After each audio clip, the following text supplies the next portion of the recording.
సభా వేదికను అలంకరించిన పూజ్యులు పెద్దలు రాష్ట్ర ముఖ్యమంత్రి వర్యులు నారా చంద్రబాబు నాయుడు గారి పాదపద్మాలకు నమస్కరిస్తూ రాష్ట్ర డిప్యూటీ సీఎం గారు పవన్ కళ్యాణ్ గారికి, రాష్ట్ర బీజేపీ అధ్యక్షులు మాధవ్ గారికి, వేదికను అలంకరించిన పెద్దలందరికీ, ఉమ్మడి జిల్లా నలుమూల నుండి విచ్చేసినటువంటి నాయకులు, కార్యకర్తలు, అభిమానులు, శ్రేయభిలాషులు, పాత్రికేయులు, మహిళా సోదరిమణులందరూ కూడా పేరు పేరున నాయక నమస్కారం.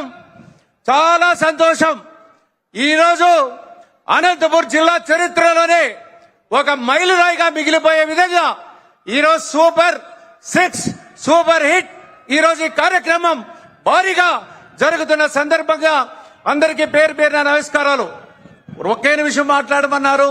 అయినా మనందరూ కూడా తెలుసు, గతంలో 2019 ఎన్నికల్లో వైఎస్ఆర్ పార్టీ వచ్చిన తర్వాత ఈ రాష్ట్రం నాశనమైపోయింది, సర్వనాశనమైపోయింది, 20 సంవత్సరాలు వెనుకబడిపోయింది.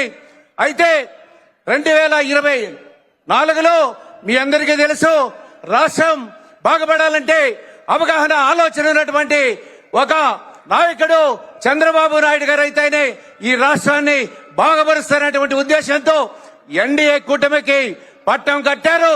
ఆ పట్టం కట్టిన తర్వాత అష్యూరెన్సెస్ అన్ని కూడా అమలు చేయడం జరుగుతా ఉంది. అదేవిధంగా భవిష్యత్తులో కూడా ఈ రాష్ట్రానికి, ఈ జిల్లాకి పరిశ్రమలు రావాలి. అదేవిధంగా ఒక 20 సంవత్సరాలు ఎన్డీఏ కూటమి అధికారంలో ఉండాలి. కంటిన్యూషన్ అధికారంలో ఉంటేనే మన రాష్ట్రం, మన దేశం బాగుపడుతుంది.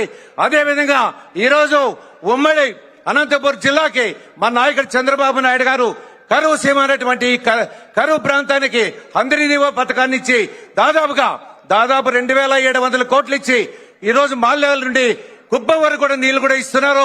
చాలా సంతోషం సార్. మా జిల్లాకి ఇంకా పరిశ్రమలు కూడా రావాలి, ఈ ప్రాంతం బాగుపడాలి, విద్యార్థులు బాగుపడాలని సందర్భంగా తెలియజేస్తూ ఈ అవకాశం ఇచ్చిన నాకు ఈ పేరు పేరున ధన్యవాదాలు తెలియజేస్తూ సెలవు తీసుకుంటున్నా.